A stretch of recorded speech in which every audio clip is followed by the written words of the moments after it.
আজ আপনাকে একটা গল্প শোনাচ্ছি। একদিন এক ব্যক্তি নিজের দ্বারে লিখে দিলেন, আজ আমি ভীষণ দুঃখী, আজ আমার সাথে কেউ দেখা করতে আসবেন না। কিছুক্ষণ পরে তার এক বন্ধু এলো, সে সেই লেখা পড়ল, তাও গিয়ে তার সাথে দেখা করল। সে বলল, আমি লেখাপড়া জানি না, কিন্তু আমার বন্ধুর মনের এই বেদনা, এটা আমাকে সবসময় ডাক দেয়। এরাই হলো আসল বন্ধু। কোনো কারণে আপনি যদি দুঃখ পান, কোনো সমস্যার সমাধান না বের করতে পারেন, এই সংসার থেকে আলাদা হয়ে যেতে চান, তাও এই বন্ধু আপনার সাথেই থাকবে। সমস্যার সমাধান না দিতে পারলেও আপনার সম্বল হয়ে অবশ্যই থাকবে। হয়তো আপনার দুঃখ কম করতে পারবে না, কিন্তু আশার আলো অবশ্যই দেখাবে। যখন আপনি সংসারের থেকে আলাদা হয়ে যান, তখনও আপনার সাথে যুক্ত থাকে আপনার এই বন্ধু, আসল বন্ধু। এবারে আমরা মানুষেরা বড়ই বিচিত্র। তারা সব সময় যে কোনো জিনিসের মাহাত্ম্য দুবার বুঝতে পারে। এক, তা পাওয়ার আগে। দুই, তা হারাবার পরে। এবারে ঠিক এরকমই আমাদের বন্ধুরাও হয়। যদি আজ আপনার বন্ধুরা আপনার সাথে থাকে, তাদের প্রতি কৃতজ্ঞ থাকুন, তাদের প্রসন্ন রাখুন, তাদের মাহাত্ম্য বুঝুন। কারণ একবার আপনি এদের হারালে অনুতাপ করলেও আর এদের ফেরত পাবেন না। তাই ভালোবাসুন, বন্ধুত্ব বজায় রাখুন, আর আমার সাথে প্রসন্ন হয়ে বলুন, রাধা রাধা। আমাদের মধ্যে বহু মানুষ মাঝে মাঝে নিজেকে অকর্মণ্য মনে করি, ভেবে নিই যে এত চেষ্টা করার পরেও কিছুই পেলাম না, আর হয়তো পরেও কিছুই পাব না। আর সেই জন্য নিজের জীবনের সমস্ত বোঝা অন্য কারোর কাঁধে চাপিয়ে দিই, নিজের ওপরে বিশ্বাস হারিয়ে ফেলি। কেন বুঝতে পারেন না এই কথাটা? যে যতক্ষণ না পায়ে কোনো কাঁটা ফুটবে, ব্যক্তি কি করে বুঝতে পারবে যে এরপর থেকে নিচে তাকিয়ে চলতে হবে? সূর্যকে নিজে জ্বলতে হয় যাতে বাকিদের প্রকাশ দিতে পারে সে। রাতের অন্ধকারের সাথে লড়াই করার জন্য চন্দ্রিমাকে আকাশে একা উজ্জ্বল হতে হয়। নদী নিজের যাত্রা কি করে করে, নিজের পথ কি করে নির্মাণ করে? সে পাথরের সাথে লড়াই করে তা বানায়। যদি স্বয়ং আপনি নিজের সাহায্য করতে অক্ষম হন, তাহলে নিশ্চিতভাবে আপনার এই জীবন ব্যর্থ হয়ে যাবে। তাই মনে রাখবেন, এই সংসারে নিজের জীবনের ভার নিজের কাঁধেই বহন করতে হয়। অন্যের কাঁধের ওপর শুধুমাত্র পরলোক যাত্রা হয়। সেই জন্য এই সংসারে জীবিত সেই যে আত্মনির্ভর।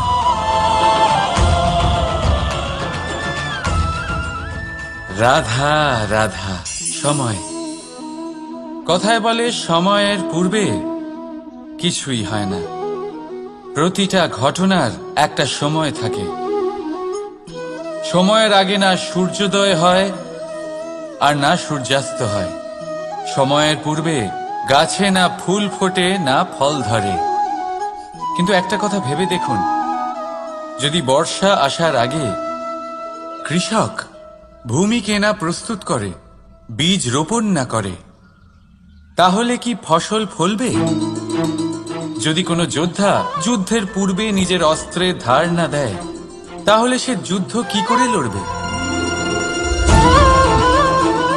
এর মানে এটাই হলো যে সময় আপনার যখন আসার তখন অবশ্যই আসবে, কিন্তু ততক্ষণ এটাও গুরুত্বপূর্ণ যে আপনি নিজেকে তার জন্য তৈরি রাখুন।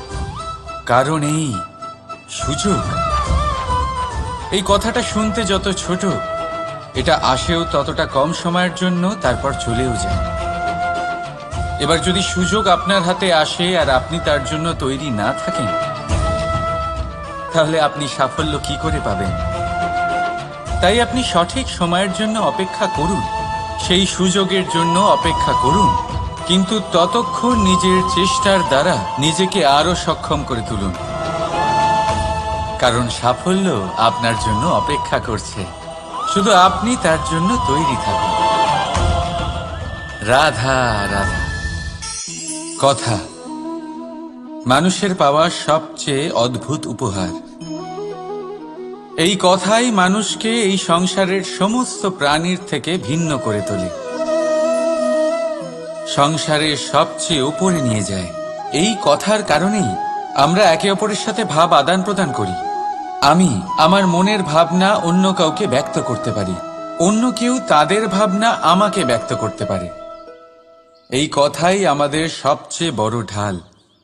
এবারে দেখুন, আপনি নিশ্চয়ই লক্ষ্য করেছেন, কারোর কথা মধুর হলে লোকে তাকে ভালোবাসে, তাকে নিজের বন্ধু বানায়। সেইভাবেই যদি কারোর কথা কঠোর হয়, তাহলে লোকে তাকে ঘৃণা করে, তাকে নিজের শত্রু মনে করে। এই কথাই ভাষা হয়ে আমাদের ইতিহাস রচনা করে। তবে আমরা কি সত্যি বাণীর বিষয়ে অতটাই ভাবি যতটা আমাদের ভাবা উচিত? ভেবে দেখুন, মানুষের কথা বলতে শিখতে কত সময় লাগে। কোনো বালক 1.5 বছর বয়সে কথা বলতে শেখে, কেউ 2 বছরে, কেউ 3। এবার দেখুন, মানুষ 1.5 বছর বয়সে কথা বলতে শিখে গেলেও তার কি বলা উচিত এটা সারা জীবনেও শিখতে পারে না। এর উপরে মনোনিবেশ করুন, এটা বোঝবার চেষ্টা করুন কি বলা উচিত। নিজের কথা শুদ্ধ করুন, নিজের কথা মধুর করুন, আর সেই মধুরতার সাথে আমার সঙ্গে বলুন, রাধা রাধা।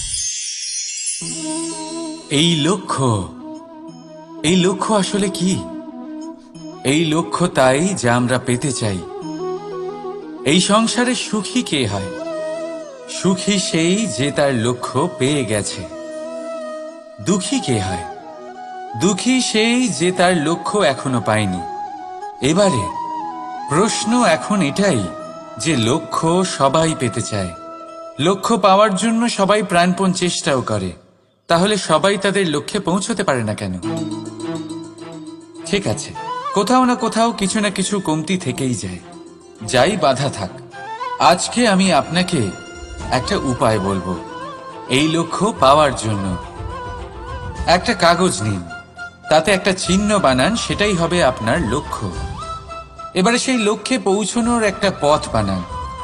এবারে এই যাত্রাকে ভিন্ন ভিন্ন ভাগে বিভাজন করে দিন। এবারে এটা হলো আপনার পরিকল্পনা। এবার এই পরিকল্পনা ক্রমানুসারে আপনি পালন করতে থাকুন, এটাই হবে আপনার চেষ্টা। এবার এইভাবে যদি আপনি চেষ্টা করতে থাকেন, যাই আপনার কল্পনা হোক না কেন, তা বাস্তব অবশ্যই হবে। তাহলে এই কল্পনাকে বাস্তবে রূপান্তরিত করুন। এইভাবেই নিজের পরিকল্পনা পালন করতে থাকুন। আপনার যাই কল্পনা থাকুক বা যাই লক্ষ্য থাকুক, তা বাস্তবে পরিণত হয়ে আপনার হাতে অবশ্যই আসবে। রাধা রাধা। বাবার এক মিত্র ছিলেন, বড়ই দুঃখী ছিলেন, বিপদে পড়েছিলেন। কি করবেন? ব্যবসা ভালোভাবে চলছিল না, বাড়িতে শান্তি ছিল না, সমস্ত জায়গায় ক্ষতি হচ্ছিল। তাই উনি একজন জ্যোতিষীকে দেখালেন। জ্যোতিষী বললেন, আপনার যে বাড়ি আছে সেটা আপনার জন্য অশুভ, আপনার এই বাড়ি পাল্টে ফেলুন। উনি বাড়ি পাল্টে ফেললেন, তবুও ওনার সমস্যার সমাধান হলো না। তারপর একজন জ্ঞানী ব্যক্তি ওনাকে বললেন যে আপনার জামা কাপড়ের যে রং, সেটা বিপদকে আমন্ত্রণ জানাচ্ছে, এই জামা কাপড়গুলিকে পাল্টে ফেলুন। উনি সেগুলো পাল্টে ফেললেন, তাও সমস্যার সমাধান হলো না। আবার একজন জ্ঞানী ব্যক্তি বললেন যে আপনার আশেপাশে যে মানুষজন রয়েছে, তারা এটা চায় না যে আপনি সফল হন, তারা আপনার ক্ষতি চায়, তাদের সাথে সমস্ত সম্পর্ক ভেঙে ফেলুন। তো উনি সম্পর্ক ভেঙে ফেললেন, কিন্তু তাতেও ওনার জীবনে কোনো পরিবর্তন এলো না। তার মানে তিনি বাড়ি পাল্টালেন, জামা কাপড় পাল্টালেন, সম্পর্ক পাল্টালেন, যেটা পাল্টালেন না তা হলো স্বভাব। এই যে স্বভাব, এটা অত্যন্ত গুরুত্বপূর্ণ। এই স্বভাবই আপনার ব্যক্তিত্ব তৈরি করে। তাই নিজের স্বভাব শুধরে ফেলুন, তাতে ভালো পরিবর্তন আনুন, সবকিছু ভালোই হবে। রাধা রাধা। ক্রোধ। লোকে বলে যে এই ক্রোধ পাপেরই মূল, কিন্তু সত্যি কি এই ক্রোধ পাপের মূল? একটু ভেবে দেখুন, এই ক্রোধ বাস্তবে আসলে কি? এই ক্রোধ একটা অনুভূতি যা আপনার মধ্যে হঠাৎই অসীমিত তেজ সঞ্চালন করে। এবারে আমি আপনাকে কিছু উদাহরণ দিচ্ছি যাতে আপনি বুঝতে পারেন যে ক্রোধ আপনার জন্য ভালো কি না। যদি কারোর সাথে অন্যায় হয় আর এটা দেখে আপনার ক্রোধ হয়, আর এই ক্রোধ আপনাকে তার সাহায্য করতে প্রেরণা যোগায়, তাহলে এই ক্রোধ অবশ্যই ভালো। যদি কোথাও আপনি দেখেন যে কোনো নারীর উপরে অত্যাচার হচ্ছে আর সেটা দেখে আপনার ক্রোধ হয়, আর এই ক্রোধ আপনাকে তার সাহায্য করতে সাহস যোগায়, তাহলে এই ক্রোধ অবশ্যই ভালো। যদি এই সংসারে কোথাও আপনি কোনো অনৈতিক কাজ বা ছলনা দেখেন আর আপনার তাতে ক্রোধ না হয়, কিছুই অনুভব করেন না, তাহলে এটা কাপুরুষতা। তার মানে এটাই যে আপনি আপনার মনুষ্যত্ব হারিয়ে ফেলেছেন। তাই এটা বোঝার চেষ্টা করুন, আপনার ক্রোধের তেজের ব্যবহারের ওপরে নির্ভরশীল হলো এই ক্রোধ আপনার জন্য পাপের সমান, নাকি এই ক্রোধ আপনার জন্য পুণ্যের স্থাপক। রাধা রাধা। মোহ। শাস্ত্রে লেখা আছে যে মোহ শুধু সেই ব্যক্তিকেই নয়, বরং সেই আরেক ব্যক্তিকেও বিনাশ করে দেয় যার ওপরে সেই মোহ আছে।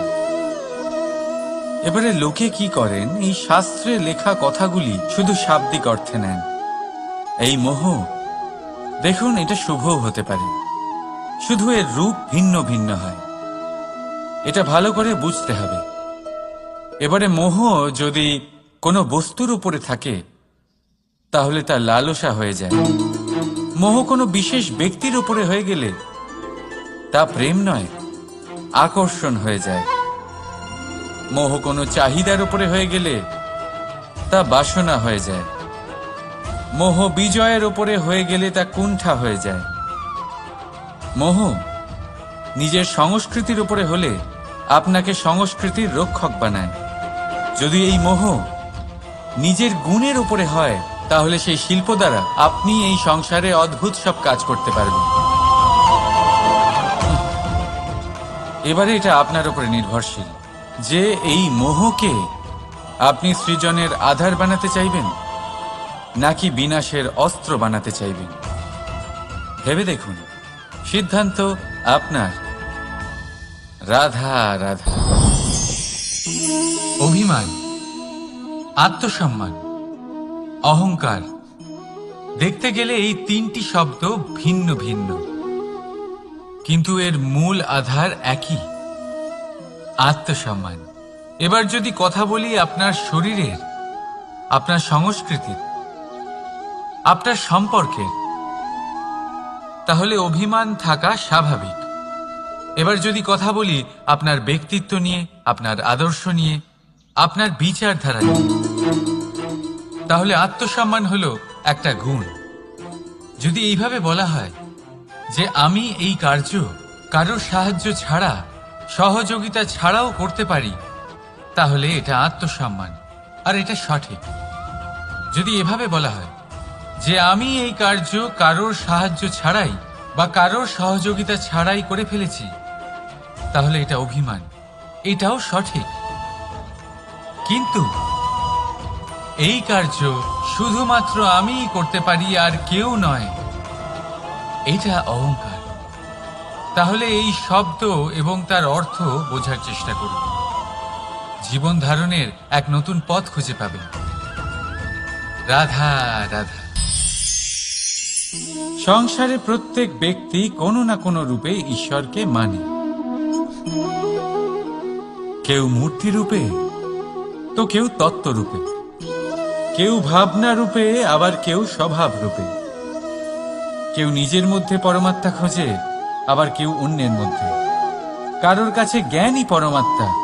সংসারে প্রত্যেক মানুষই কোনো না কোনো রূপে তার ঈশ্বরকে পেয়েই যান।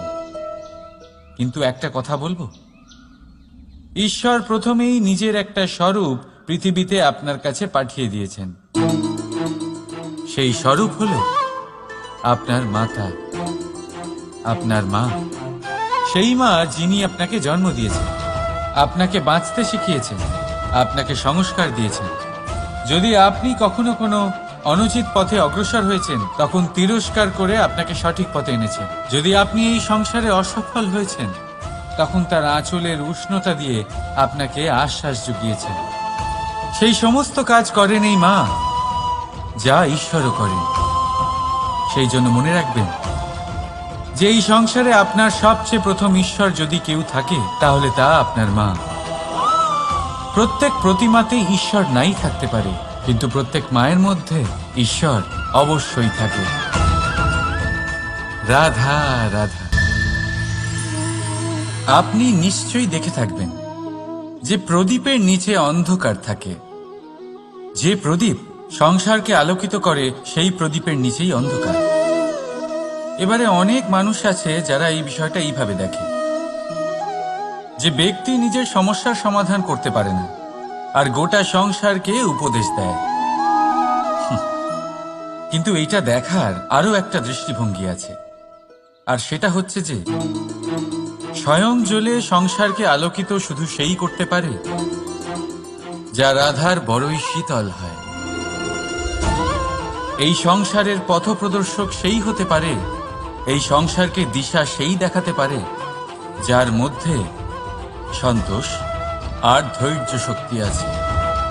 এবারে দেখুন, এটা অত্যন্ত গুরুত্বপূর্ণ বিষয় যে বিবেক তখনই কাজ করে যখন মন শান্ত থাকে, যখন মন শীতল থাকে। তাই যদি আপনি এই জীবনে কোনো বড় কর্ম করতে চান, তাহলে সর্বপ্রথম আপনার এই মনকে, এই বিবেককে, এই হৃদয়কে, এই আধারকে, এই ভূমিকে শীতল রাখতে শিখুন। ধৈর্য ধরুন। সংসারে এমন কিছু নেই যা আপনি করতে পারবেন না। রাধা রাধা। এই প্রদীপ দেখতে পাচ্ছেন আপনি? নিজেও জ্বলে আর এই বাতিকেও জ্বালিয়ে রাখে, আর এই সংসারকে প্রদান করে প্রকাশ।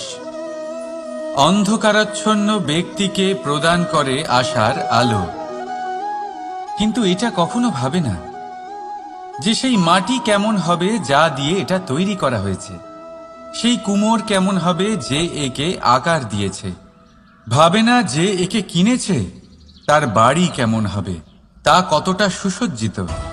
কিচ্ছু নয়, শুধু এই সংসারকে প্রকাশ প্রদান করে। আর হয়তো সেই জন্যই প্রদীপকে এত ভালোবাসা হয়। সে নিজের বা অন্যের বাড়ি দেখে কখনোই জ্বলে না। সে জ্বলে শুধু অন্ধকারের সাথে লড়াই করতে। তাই আপনিও নিজের ব্যবহার এই প্রদীপের মতো করে তুলুন।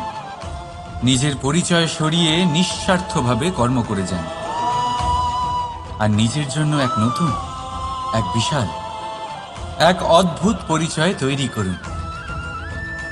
রাধা রাধা। এই সংসারে প্রত্যেক ব্যক্তি বড় কিছু করতে চায়, এমন কিছু যা এই সংসারে কেউ আগে কখনো করেনি। এমন জায়গায় পৌঁছতে চায় যেখানে এর আগে কেউ কখনো পৌঁছতে পারেনি। আর কেউ এতে সফলতা অর্জন করে। কিন্তু কিছু মানুষ অসফল হয় কেন? এটাই আমার প্রশ্ন।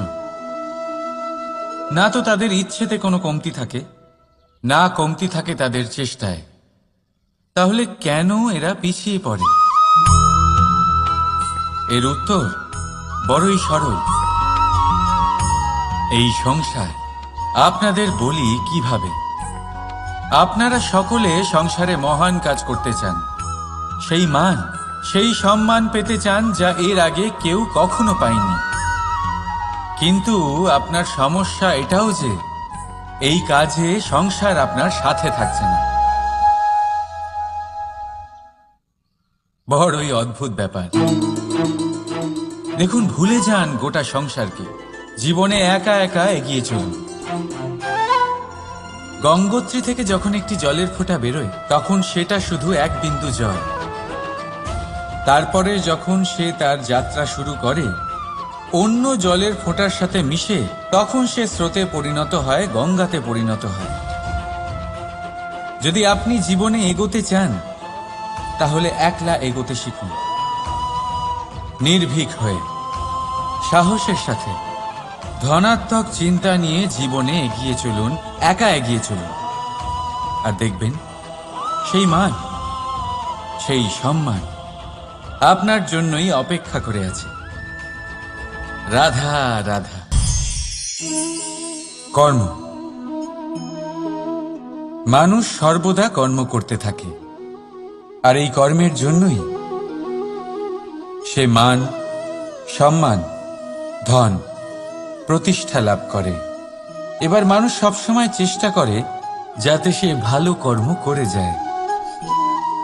তাহলে আপনাকে বলি, শুধু ভালো কর্ম করাই আবশ্যক নয়, তার থেকে বেশি জরুরি হলো এই খারাপ কর্মকে বোঝা আর তার থেকে দূরে থাকা। কারণ যখনই আপনি কোনো সঠিক কাজ করেন বা ভালো কাজ করেন, কেউ তা মনে রাখে না।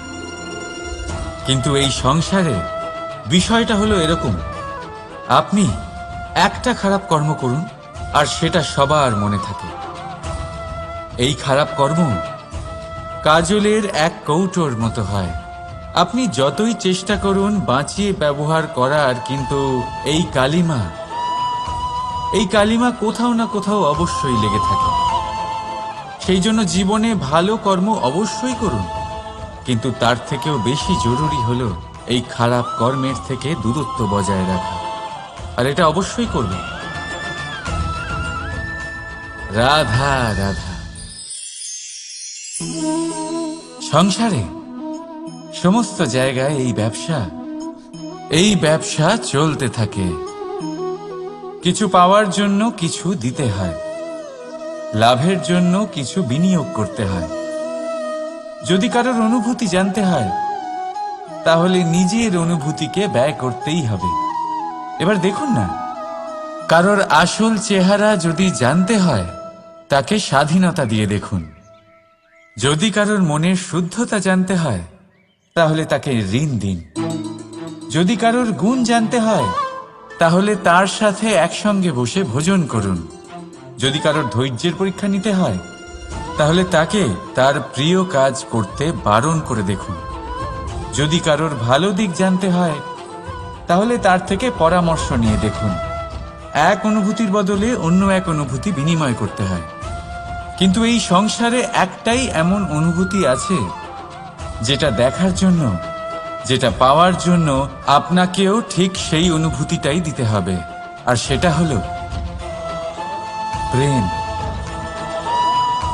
যদি কারোর ভালোবাসা দেখতে হয়, তাহলে তাকে নিঃস্বার্থ ভালোবাসা দিন। যদি কারোর থেকে ভালোবাসা পেতে চান, তাহলে তাকে নিঃস্বার্থ পরিশুদ্ধ ভালোবাসা দিন।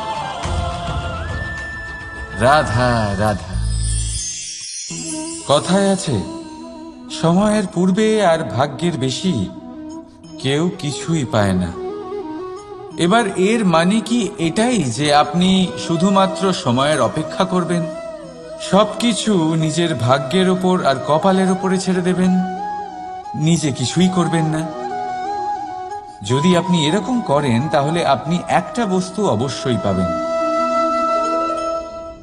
নিরাশা, অসফলতা। এবারে আপনি বলবেন, যদি সবকিছুই ভাগ্য আর সময়ের ওপরে নির্ভরশীল হয়, তাহলে আমরা কি বা করতে পারি? করতে পারেন চেষ্টা, পরিশ্রম। এই চেষ্টাই আপনার জীবনে সেই সময়কে আপনার কাছে টেনে নিয়ে আসে, সেই সময়ে যার অপেক্ষা আপনি করছেন। আর এই ভাগ্য তার সামনেই নত হয় যে সর্বদা পরিশ্রম করতে থাকে। রাধা রাধা। এই পদ্ম ফুল দেখতে পাচ্ছেন? এর অভ্যেস হলো জলস্তরের ওপরে ভাসা।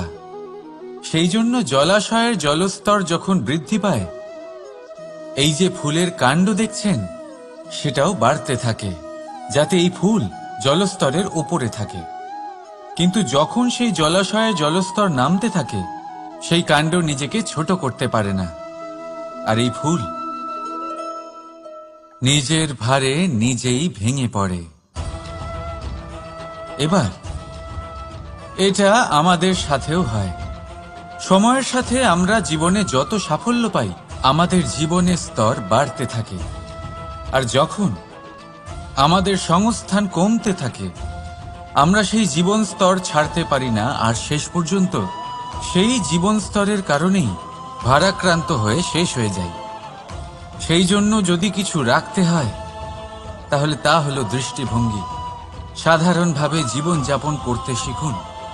সময়ের চক্রও আপনাকে মাত দিতে পারবে না। রাধা রাধা।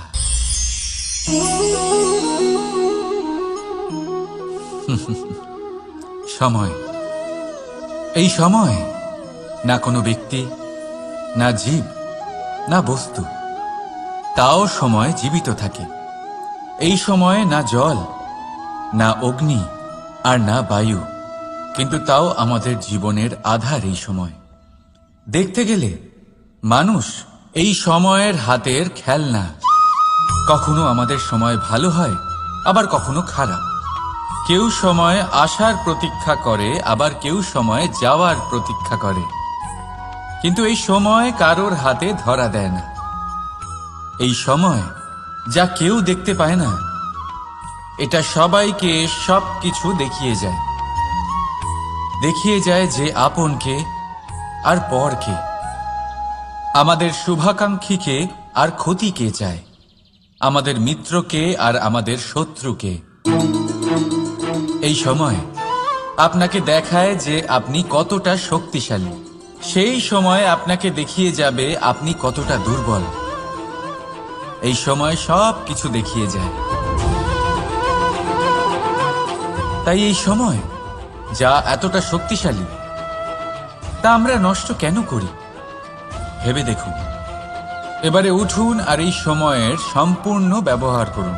এই সময়ের সদ্ব্যবহার করুন, কারণ এই সময়কে ব্যবহার করাটাই আপনার হাতে রয়েছে, আর কিচ্ছু না। আর এই সময় একবার বয়ে গেলে, তখন যাই করুন না কেন, কখনো ফেরত আসবে না। সময়ের সদ্ব্যবহার করুন আর সবার মধ্যে আনন্দ ছড়ান। আর আসুন আমার সাথে ভালোবেসে বলুন, রাধা রাধা।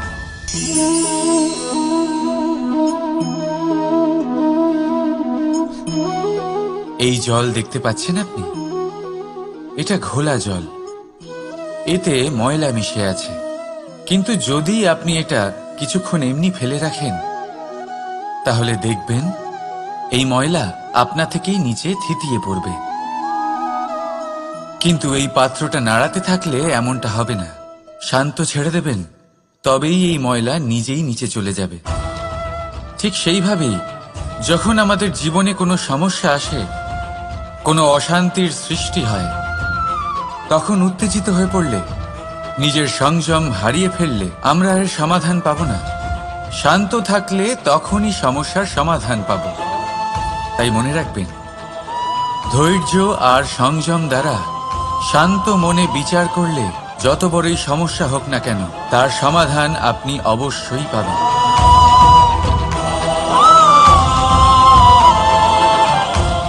কারণ অশান্তির সমাধান শুধুমাত্র শান্তি।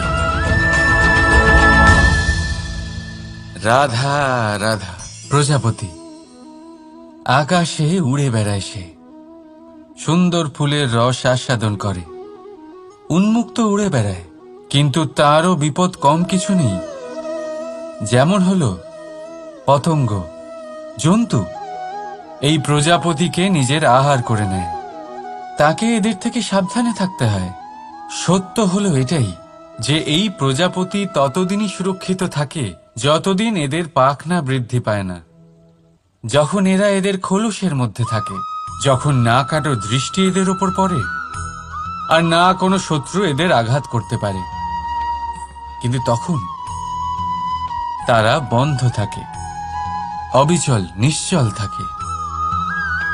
এই সুন্দর সংসার দেখার জন্য, এই সুন্দর আকাশ পাওয়ার জন্য তাকে তার সুরক্ষা ক্ষেত্র থেকে বাইরে বেরিয়ে আসতেই হয়। আর এটাই জীবনের নিয়ম। মানুষের সাথেও ঠিক এরকমই হয়। যদি মানুষ বিশ্রাম আর সুরক্ষা এদের বন্ধন থেকে না বেরোয়, তাহলে সে জীবিত অবশ্যই থাকবে, কিন্তু জীবন ধারণ করতে পারবে না। কারণ যদি জীবনে বড় কিছু করতে হয়, বড় কোনো কিছু পেতে হয়, সাফল্যের শিখর অবধি পৌঁছতে হয়, তাহলে সর্বপ্রথম আপনাকে নিজের সুরক্ষা ক্ষেত্র থেকে বেরিয়ে আসতেই হবে। এই আরামকে ত্যাগ করতেই হবে। তবেই আপনি সফল হতে পারবেন, তবেই আপনি এই প্রজাপতির মতো আকাশে উড়ে বেড়াতে পারবেন। রাধা রাধা। কখনো ভেবে দেখেছেন আমরা জিহ্বার সাথে সাথে কান কেন পেয়েছি? এবার আপনি বলবেন এ তো সহজ কথা, যাতে আমরা কথা বলার সাথে সাথে শুনতেও শিখি। এবারের আরো একটা গুরুত্ব আছে। আগে আমাকে বলুন, নিজের প্রশংসা শুনতে কার না ভালো লাগে? সবারই ভালো লাগে। এটাই হলো মূল কথা। যদি এই কান দিয়ে আপনি নিজের প্রশংসা শুনতে চান, তাহলে সর্বপ্রথম এই জিহ্বা দিয়ে অন্যের প্রশংসা করতে শিখুন। এবার প্রশংসার বিষয়ে একটা অত্যন্ত গুরুত্বপূর্ণ কথা আপনাদের বলি। কখনো যদি কারোর প্রশংসা আপনি করেন, তাহলে সবার আগে সেই ব্যক্তির উৎসাহ বেড়ে যায়। আর তারপর নিজে যদি ভেবে দেখেন, তাহলে নিজের মনেও সন্তুষ্টি আর প্রশান্তি চলে আসে। আর একবার যদি এই মন প্রশান্তিতে ভরে যায়, তারপরে কেউ প্রশংসা করুক বা না করুক, কিচ্ছু যায় আসে না।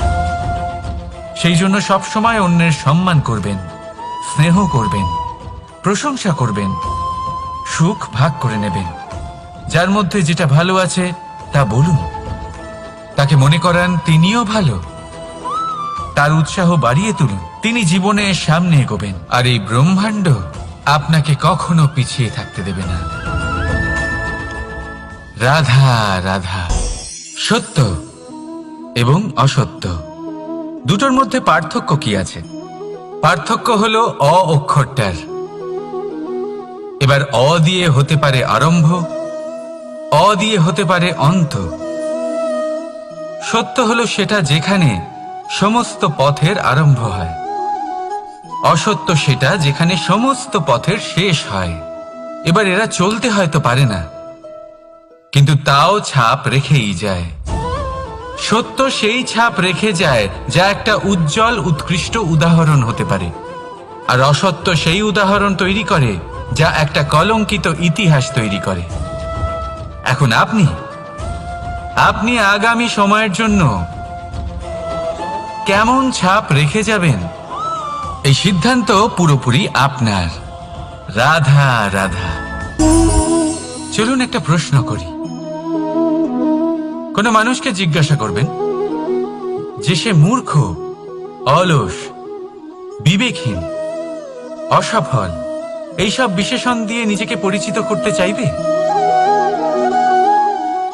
না। কাউকে জিজ্ঞাসা করুন আপনি কি মূর্খ? না। আপনি কি অসফল হয়েছেন? না। আপনি কি বিবেকহীন? না। এবার বলুন, আপনি জীবনে মূর্খ ও বিবেকহীন হবার জন্য কোনো ভালো পরিকল্পনা বানিয়েছেন? উত্তর পাবেন না। কারণ কোনো পরিকল্পনা বানানো হয় না যাতে আপনি মূর্খ বা অসফল হন। মানুষ মূর্খ বা অসফল তখন হন যখন কোনো পরিকল্পনাই থাকে না। দেখুন, একটাই ছোট জীবন, তাকে স্থির করুন যাতে অনেক বেশি সংখ্যক মানুষকে আপনি জুড়ে রাখতে পারেন, অনেক বেশি শান্তি পেতে পারেন, অধিকতর সাফল্য লাভ করতে পারেন, বেশিরভাগ মানুষের পথপ্রদর্শক হয়ে তাদের মঙ্গল করতে পারেন। অসফল হয়ে বাড়িতে বসে থাকার চেয়ে ভালো হলো যে আপনি একটা পরিকল্পনা করে অসফল হন, কারণ তখন আপনার কাছে আরো একটা বিকল্প থাকবে, একটা নতুন পরিকল্পনা বানানোর, তাকে সার্থক করার। কারণ এমন কোনো পরিকল্পনা তো অবশ্যই থাকবে যা আপনাকে আপনার লক্ষ্যে পৌঁছে দেবে, তাই তো? রাধা রাধা। সূর্য কারোর জন্য হলেন শক্তিদাতা ঈশ্বর, আবার কোনো প্যাঁচার জন্য হলো চোখ বন্ধ করে দেওয়ার মতো তীব্র আলো। নদী কারোর জন্য হলো তৃষ্ণা মেটানোর স্রোত, আবার কারোর জন্য বন্যারূপী বিনাশকারী আশঙ্কা। সাগর কারোর জন্য হলো নোনা জলের ভাণ্ডার, আবার কারোর জন্য অগন্তি প্রাণী জগতের সম্ভার। প্রশ্ন হলো, প্রত্যেক ব্যক্তির জন্য প্রত্যেক অনুভূতি বা বস্তুর সারমর্ম আলাদা কেন হয়ে থাকে? যা কারোর জন্য হলো বিষ, তা অন্য কারোর জন্য অমৃত কেন? যা কারোর জন্য অমৃত, তা অন্যের জন্য বিষ কেন? উত্তর বড়ই সোজা। আমরা বস্তু বা অনুভূতিগুলিকে সেভাবে দেখি না যেরকম তা হয়ে থাকে। আমরা বস্তু বা অনুভূতিকে সেভাবে দেখি যেরকম আমরা হয়ে থাকি।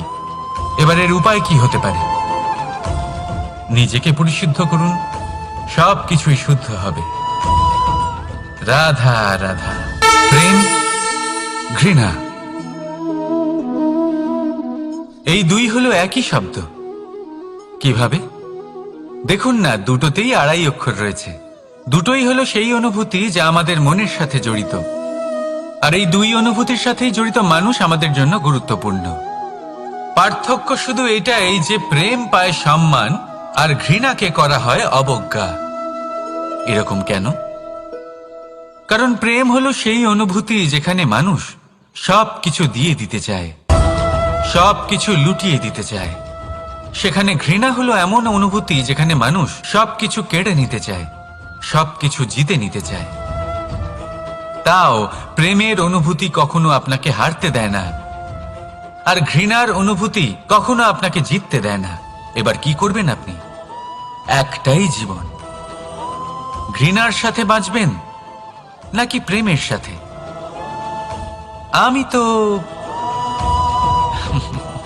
প্রেমকেই চয়ন করব। রাধা রাধা।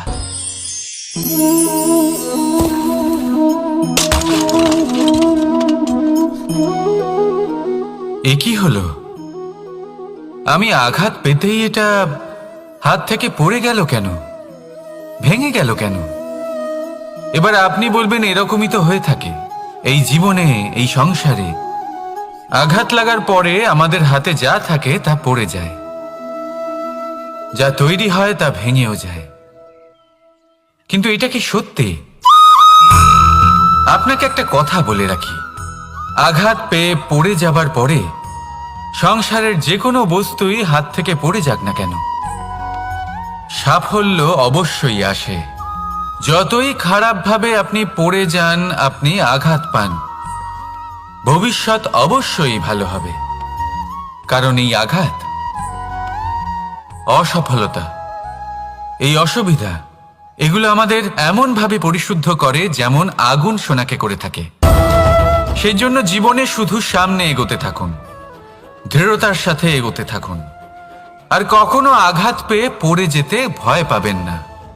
কারণ এটা আসন্ন সাফল্যের সংকেত।